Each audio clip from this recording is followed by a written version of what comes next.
கர்த்தருடைய நாமத்துக்கு மகிமையுண்டாவதாக. இன்றைய வார்த்தை மத்தேயு 8:7. அதற்கு இயேசு, நான் வந்து அவனை சொஸ்தமாக்குவேன் என்றார். எனக்கு அருமையானவர்களே, உங்கள் வியாதிகளையும் வேதனையும் நீக்கக்கூடிய வல்லமையுள்ள தேவன் இன்றைக்கு உங்களை குணமாக்குகிறேன் அப்படின்னு சொல்கிறார்.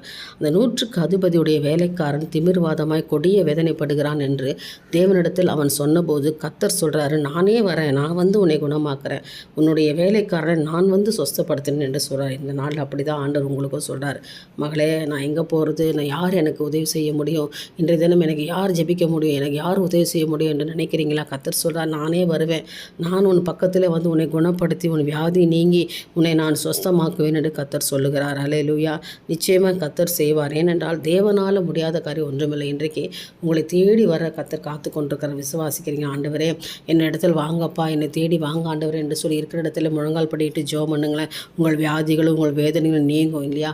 ஆனால் அந்த 100க்கு அதிபதி சொல்கிற, ஆண்டவரே நீர் எங்கள் வீட்டுக்கு வரத்துக்கு நான் பார்த்துறேன், நல்ல ஆண்டவரே அப்படின்னு சொல்கிறார். பாருங்கள், நீங்கள் ஒரே ஒரு வார்த்தை சொல்லுங்கள், என் வேலைக்காரன் பிழைப்பான். ஆனாலும் கர்த்தர் சொல்ல, இல்லை, நான் உன் வீட்டில் வந்து நான் அவனை குணமாக்குவேன், நான் உன் வீட்டுக்கு வர்றதான் நான் விரும்புகிறேன், நான் உன்னோடு இருக்க தான் விரும்புகிறேன், உன்னை குணப்படுத்த தான் விரும்புகிறேன் என்று கர்த்தர் இன்றைக்கு சொல்கிறேன். இன்றைய தினம் ஒரு ரட்சிப்பின் நாளாக இருக்க போது கர்த்தர் உங்கள் மத்தியிலே கடந்து வருவார். உங்கள் வேதனைகள், உங்கள் வியாதிகள் எல்லாவற்றையும் நீக்கி ஒரு பரிபூர்ண விடுதலை கர்த்தர் உங்களுக்கு கொடுப்பாராக.